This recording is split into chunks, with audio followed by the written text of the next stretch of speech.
Good morning, happy new year બધાને. જય શ્રી કૃષ્ણ. કેમ છો બધાએ? આશા કરું છું કે બધા મજામાં જઈશો.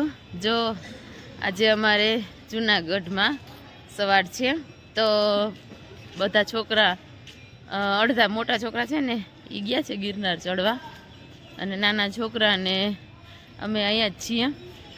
તો બધા ઉઠી ગયા છે ને હવે નાસ્તા પાણીની વ્યવસ્થા કરીએ અને પછી આજે જૂનાગઢમાં ફરવાનું છે. તો ચાલો મળીએ આગળ, અને આજે છેલ્લો દિવસ છે તો મજા કરી લઈએ.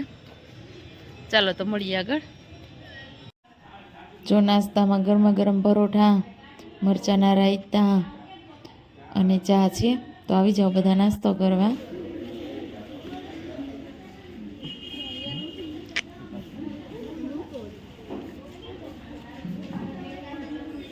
મજા આવે? કેવા છે પરોઠા? કે હાલો બધા નાસ્તો કરવા, બરાબર ને? જો જઈએ છીએ ઉપરકોટ, અને આને તો બહુ મજા આવે હે. જૂની જાણીતી બજાર હે ને, અહીંયા જ ભણતા એટલે એને તો જૂનાગઢ ઘર જેવું છે. હા, તો જો બધા બાળકો આગળ જાય છે ને અમે પાછળ છે ને. ચાલો ઉપરકોટ જઈને પછી અહીંયા મળીએ. ચાલો પહોંચી ગયા ઉપરકોટ. તમારા ભણવામાં આવ્યું છે, આ સાહેબે પૈસા ખેંચ્યાનો ઉપયોગ કરજો, બાકી બધું જૂનું જ છે. જોવા ઇતિહાસ સમજશો તો તમને ખ્યાલ આવશે. અત્યારે આપણા ઉપરકોટ કિલ્લો જે જોવા જાય, આ 5 કિલોમીટરનો આખો કિલ્લો છે. આ કિલ્લો બનાવેલ છે ઉગ્રેસન મહારાજે, કે કૃષ્ણ ભગવાનના નાના અને કૃષ્ણના પિતા થઈ ગયા, જેને આખો કિલ્લો બનાવ્યો. આ એક જ આખો રેવચા નામનો મોટો વિશાળ પર્વત હતો. પર્વત ઉપર કિલ્લો બનાવ્યો, એટલા માટે આ કિલ્લાનું નામ છે ઉપરકોટ કિલ્લો. પેલા જૂનું ગામ આખું આ કિલ્લામાં હતું, બહાર જંગલ હતું. અત્યારે કિલ્લામાં જંગલના બહાર ગામ છે. આ બાજુ બે મંદિર છે, હનુમાનજીના ગણપતિ દાદા 600 વર્ષ જૂની બે મૂર્તિ છે. તમે જુનાગઢમાં નામ આપ્યું છે ભગતસિંહ નરસિંહ મહેતા. અને 220 કિલોમીટર ભાવનગર જિલ્લાનું તળાજા ગામ કહેવાય, ત્યાં પોતાના પરિવારની રહેતા ને ભક્તિ કરતા. ઘરના બેન તો ભક્તિ કરો તો કામ ધંધો નથી કરતા. ત્યારે ભાગીને જુનાગઢમાં આવ્યા, અને જુનાગઢમાં નરસિંહ મહેતા એક જ એવા ભગત થઈ ગયા કે નરસિંહ મહેતાના કામ કરવાનું થાય ને ભગવાનને 52 વખત આવું કર્યું. એ સમયની 600 વર્ષ જૂની બે મૂર્તિ હનુમાનજીને ગણપતિ દાદા. ત્યાર પછી આ કિલ્લાના બે દરવાજા, આ નવાબ રાજાનો દરવાજો, એની આગળના ભાગમાં હિન્દુ રાજાના દરવાજા. તમને ખબર હોય કે ગુજરાત પાટણનો રાજા થઈ ગયો સિદ્ધરાજ જયસિંહ, જેના કિલ્લાની રાણી હતી રાણક દેવી. એ રાણકજીને લેવા માટે ચડાઈ કરી, 12 વર્ષ સુધી દરવાજા બંધ હતા. તમે બધા વિદ્યાર્થી ભાઈ બહેનો જોવા માટે આવી ગયા, દરવાજા ખુલી ગયા. ચાલો બધા ફટાફટ. જો ઉપરકોટ બધું નવું બન્યું છે, તો અમે ગાઈડ રાખી લીધા છે, જેથી કરીને બાળકોને વ્યવસ્થિત માહિતી મળે. આપણે દરવાજો મેં તમને કીધું કે હરી 800 વર્ષ પહેલા ગુજરાતના રાજા સિદ્ધરાજને રાખેગારની યુદ્ધ થયું, એને તોરણ જે 850 વર્ષ જૂનો વાય ખોડિયાર માતાનું મંદિર છે. જેટલા આપણા હિન્દુ રાજપૂત રાજા રાજ કરી ગયા, એના કુળદેવી ખોડિયાર માતા. હું જે બોલો બધા જોસ્તી જે બોલવાની, બોલો શ્રી ખોડિયાર માત કી જય. ઉપરકોટ કિલ્લામાં જેટલા આપણા હિન્દુ રાજપૂત રાજા રાજ કરી ગયા, એના કચ્છ કુળદેવી ખોડિયાર માતા. એનો રાજા હતો રા નવઘણ, એની જીપની માનેલી બેન હતી જાસલ. જાસલને જ્યારે સિંધેશનો રાજા સુમરો કેદ કરે, ત્યારે જાસલ એના ભાઈ પર ચિઠ્ઠી લખે. જાસલ ચિઠ્ઠી મોકલે વાચ્ય નવઘણ વીર કે સિંધમાં રોકી સુમરે મને હલવાનો જે હમીર. એનો રાજા રા નવઘણ 9000 માણસોનું સૈનિક તૈયાર કરે, સિંધેશ ઉપર ચડાઈ કરે. વચમાં દરિયો આવે, તો તમારા દરિયો કઈ રીતના પસાર કરવો, ત્યારે પોતાના કુળદેવી ખોડિયાર માતાની યાદ કરે. આ ખોડિયારમાં કાળી ચકલી જાય, રાજાના ભાલા ઉપર બેસી જાય, દરિયાની અંદર રસ્તો કાઢી રાજા સુમરાને મારી. અને જાસલને જ્યારે છોડાવીને પાછા આવતા હોય, એની સામે વરુડી માતાનું મંદિર છે. વરુડીમાં એવું કે છે કે મારા વીરા જમતો જા, હું એકલો નથી, મારી સાથે 9000 માણસોનું સૈનિક છે. એક જ પાસે તીખી રાંધી રાજાને 9000 સૈનિકોને જમાડ્યા હતા વરુડી માતાએ. કદાચને ક્યાંક તમે કોઈ ભજનમાં સાંભળ્યું હોય કે કુંડીએ કુટુંબ જમાડ્યા વરુડીમાં, ત્યાં વરુડી માતાનું મંદિર છે. હવે આપણા ઉપરકોટ કિલ્લામાં 1 કિલોમીટર ફરવાનું, 8 વસ્તુ જોવાની. એની આખા ગુજરાત કાઠિયાવાડની ફેમસ કહેવત છે, કડી કડી વાવ નવઘણ કૂવો, નો જુએ જીવતો મૂવો. ચાલો બધા ફટાફટ. જુનાગઢમાં નહીં પણ પેલાના જે રાજા લોકો જે દુનિયામાં કિલ્લા બનાવ્યા, તો કિલ્લાની ચારે બાજુ આવી ખીણો રાખે. હવે ખીણોનો બે ઉપયોગ કરે. પેલો ઉપયોગ આની અંદરથી પથ્થર કાઢીને આવા કિલ્લા બને.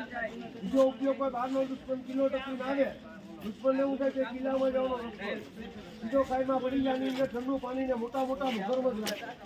આ કિલ્લાની ચારે બાજુ ખાયો. સરકારે બધી ખાઈ બંધ કરી. અત્યારે કોઈ પડે નહીં. આગળના ભાગમાં આઈટમ નંબર 2 આવશે. નીલમને માણસ બધા ફટાફટ.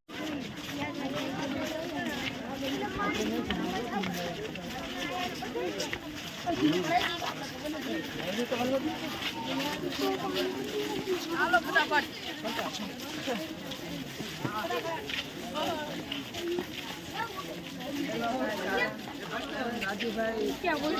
હાય રાજુભાઈ.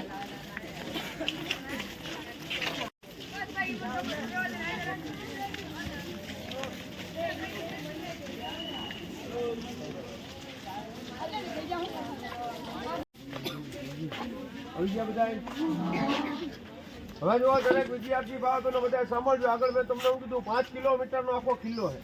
આ ઊંચાઈ ઉપર પર્વત ઉપર કિલ્લો બનાવ્યો એટલે આ કિલ્લાનું નામ છે ઉપરકોટ કિલ્લો. પેલા જુનાગઢ ગામ આખું આ કિલ્લામાં હતું.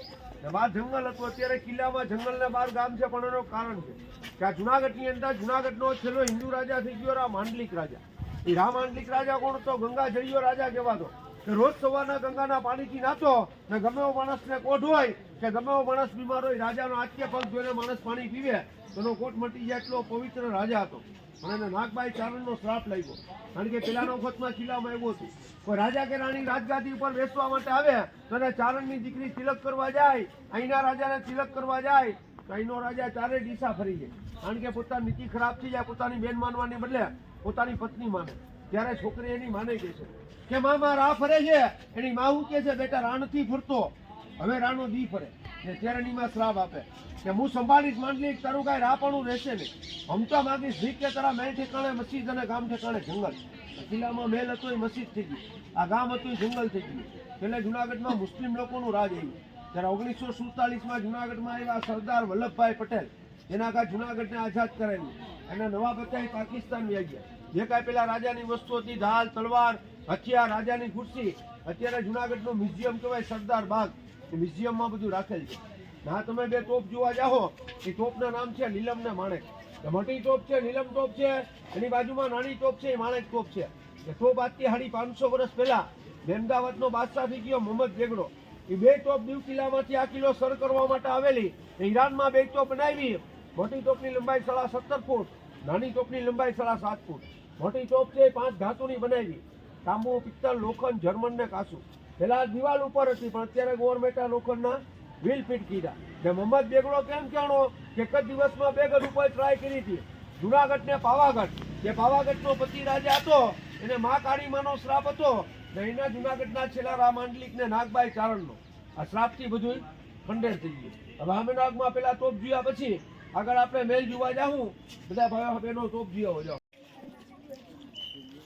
જો આ તોપ જોવા માટે આવ્યા છે, નાના અને મોટા અને તોપ છે અહીં. અને બાકી અહીં જે આગળનો ઇતિહાસ હોય એની માહિતી આપણી પાસે ખાસ ન હોય, એટલા માટે ગાઈડ છે જે બધી માહિતી આપે છે. અને જો અહીંથી આખું જુનાગઢ દેખાય છે, એટલે ગાઈડ છે એના કારણે બાળકોને માહિતી મળશે અને બધું જોવાની વધારે મજા આવશે એમ.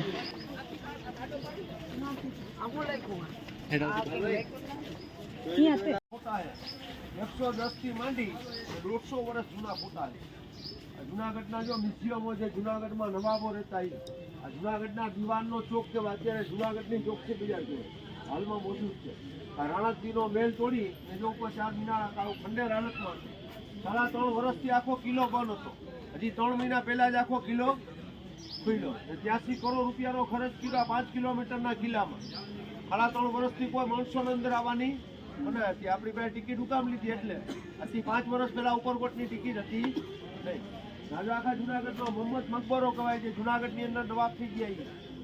આ ઉપરકોટ કિલ્લો આપણે ખોડિયાર માતાનો દર્શન કર્યા ને, જૂનામાં જૂનું મંદિર. એટલે આવા ખંડેર હાલતમાં તો અત્યારે ગવર્મેન્ટે રિનોવેશન કર્યું. આ ઉપરકોટનો દરવાજો 150 વર્ષ પહેલા ઉપરકોટ આવો છે. તમે આવ્યા ને રોડ પર એટલે આવો છો. આ જુનાગઢનું રેલવે સ્ટેશન છે. આગળ આવો તમને ટ્રેન જોવા લઈ જાય.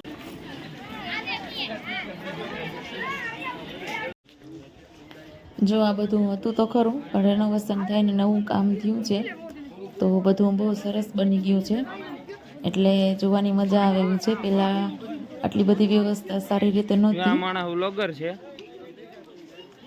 પબ્લિકને ઇન્ફોર્મેશન દેવાનું કામ છે આનું. મહત્વના આર્ટિસ્ટ છે, કોઈને ડબિંગ દેવું હોય તો બોલજો, બોલી દે. જો આ ઉપર છે ને પ્રી વેડિંગ શૂટિંગ ચાલે છે. અત્યારના જમાનાનું ખાસ ટ્રેન્ડિંગ ચાલે છે ને પ્રી વેડિંગ.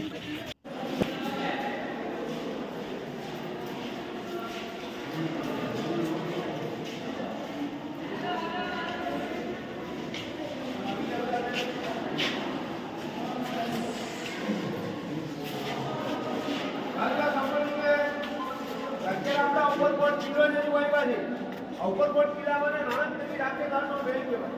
આની 800 વર્ષ જૂનો મહેલ છે. 3 માળનો મહેલ છે. આ જૂનીમાં માળનો મળતું જોવા લઈએ કે સુપા રસ્તા જોવા મળે. ના પેલાનો મતલબ ભૂગોળ કે આધુનિક અત્યારે ગોલ્ડ એટલે રિઝર્વેશન થયું ત્યારે નહીં. ને બીજો મેં તમને ઇતિહાસ કીધો આ કિલ્લામાં નાણાકીય રાખેદાર જે રાજા રાજસિંહ જે આગળના ગામના 4 નંબર જેટલા દેખાય એ નાણાકીયના લગ્નના ચોરીના પત્ર છે.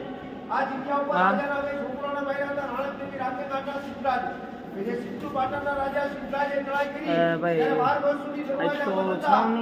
કાલે આવજો ને, આજે હું રજા ઉપર છું, કાલે આવીશ.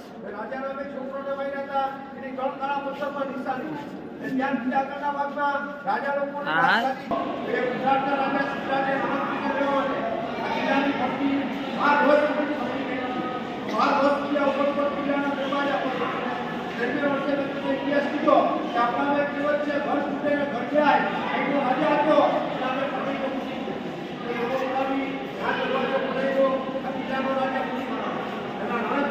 બધી રાજાના બે છોકરાના પણ ભાઈ રાજા સિદ્ધરાજ જેના નાણાકીય સભ્ય હતા પિતા સ્વામી જીવે એના તો પિતા રત્નો દેખાય નાણાકીય પિતાને પૂછે જગતમાં ઈશ્વર આપી આવી મારા વચ્ચે ઈશ્વર આપી આવી બધું હસપોલા ચમકતો કરતો નાણાકીય સભ્યતા એ પિતાના એનો સાથ ઊંચો છે કે પિતા કે બાજુની બાજુ હપ્તા રાખી બહાર કે રતાવો રાણા દેવીને એ ઘણી સંતો રોકાય ત્યારે ગર્ભવતી શિલા ભગવાન રાણા દેવીના મોટા મોટા ઋષિમુનિઓ આખું કામ ત્યાં વિના કરી જાય એના કેટલો ધ્યાન રાખવામાં એના કેટલી કોઈ નામો નિશાની રાણા દેવીએ આખો તાપો મારી કાકા પિતાને રોકે માપણ મારા આધાર મારા કુશલ કોઈ બનાવે બીયા જણા હમણાં એ સિદ્ધાઈ જાતનો હોય પોતાની હજારો વર્ષો જાતે આવશે આખો પિતા રોકાય પહેલાના પૈસા પિતાની સાડા 4,000 રૂપિયા ઘણા કોઈ સ્થાને તો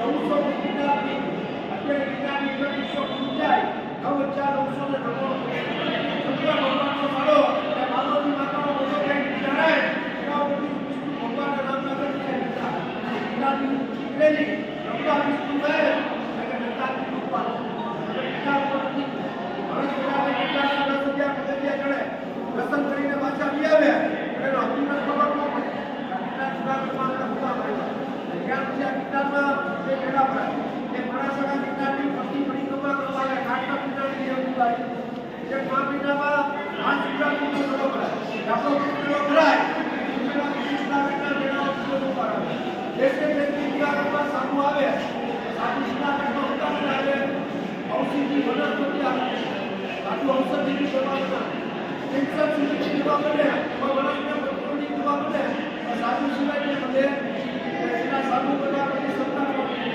મોટે મોટે સિદ્ધાંતના પ્રયોગો કરે મોટાના માણસ પોતાના પ્રકારની હોય અથવા રૂમો દુનિયા કેવા કેટલાની ઔષધિની સેવા અત્યારે કિતાબ કરી જાવ તો એટલે કામનો રૂમના કામનો પૂછે કેવું છે ઘણા બધા પૂછી કે 10 કિલો કરી ગયા રોજ કામનો પૂછે કે 2 કિલો હતા પેલાનો મતલબ જેટલું મને જુનાગઢમાં આવે પેલા કામનો રૂમમાં સ્નાન કર્યા પછી ક્રિયા કરે એટલા મતલબ રોજ સવારે 3 કિલોમીટર આવી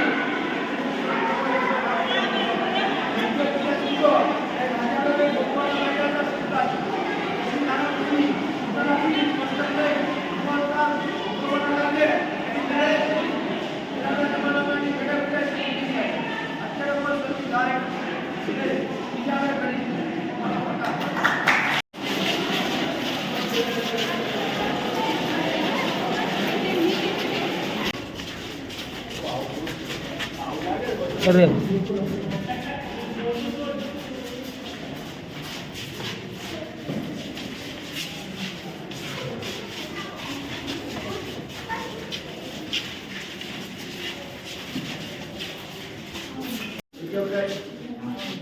ઉપર મેં તમને કીધું ના પેલા 3 માળનો મહેલ હતો.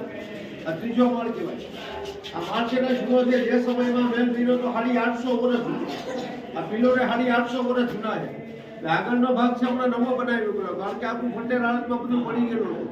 આ રિનોવેશન કરતા જૂના ફોટા જોયા તેની અંદર ભાગ હતો, એટલે આ ગવર્મેન્ટે આખું નવેસરથી કમ્પ્લીટ કરેલ છે. આ દરવાજા કે કાંઈ હતું નહીં. આ બાજુ છે ને છુપા રસ્તા છે.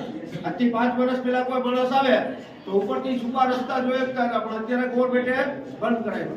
આ રસ્તાની અંદરથી 4 રસ્તા નીકળ્યા.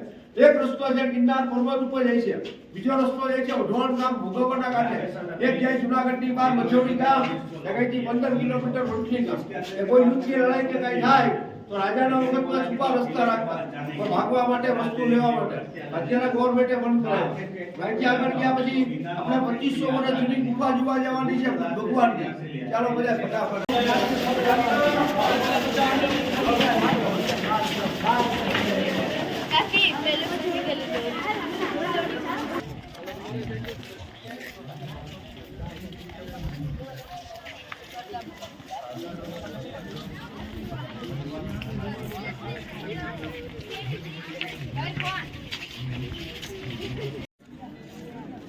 જો બધા દોડી દોડીને થાકી ગયા, તો ગાઈડ સહિત બધા થોડીક વાર બેઠા અને અહીંયા પાણી પીએ છે બધા બાળકો, અને અમે બધા આરામથી બેઠા છીએ.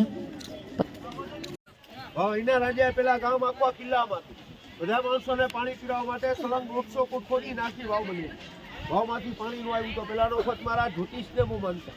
જ્યોતિષ એટલે પંડિત બ્રાહ્મણ. બ્રાહ્મણે શું કીધું કે વાવની અંદર જે સગી બે બહેનો બલિદાન આપે, ભોગ આપે તો પાણી આવે. આ કિલ્લાની રાણી હતી રાણકદેવી. રાણીને બે દાસી હતી, એટલીને જતી બે બહેનો. કેમ કે અમારા બલિદાનથી આખા ગામને પાણી મળતું હોય તો બલિદાન દેવા થયા છે. ત્યારે એટલીને જતી નામની બે બહેનો બલિદાન આપેલા પાણી આવી. પેલાના લોકોની માન્યતા કોઈ બી માણસ વાવમાં જઈ લીલ હટાવીને માણસ પાણીનો કોગરો મોઢામાં લઈ આવે. ત્યાં બહાર કોગરો કાઢ્યા પછી માણસ 5-6 પથ્થર ઉપર પથ્થર મૂકે તો એ માણસને આવતા ભાવમાં એટલા માળના મકાન મળે. આ ભાવમાં ક્યાંય ભાડે રેવાય મળતા નથી. એટલે બુકિંગ છે વગર ટિકિટ અને વગર પૈસે. આ વાવ જોવા જેવી છે, પણ બધા જોવા આપેલા સાંભળી છે. કોઈ એકબીજાને ધક્કમ ધક્કી કરતા નહીં, શાંતિથી આખી વાવ જોય કે પછી આપણે ભેગું થવાનું એટલે આગળ જોવા લઈ જાય.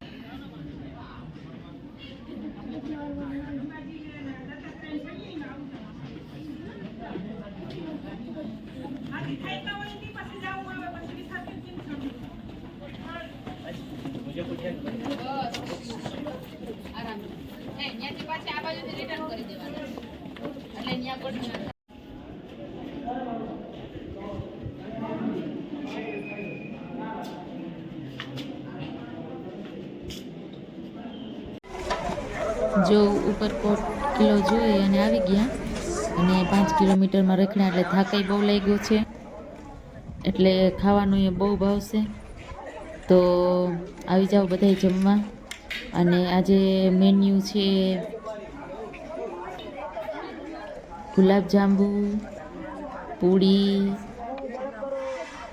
અને કાચું સલાડ પણ છે, વટાણા બટેટાનું શાક છે, દાળ ભાત ભૂંગળા અને છાશ.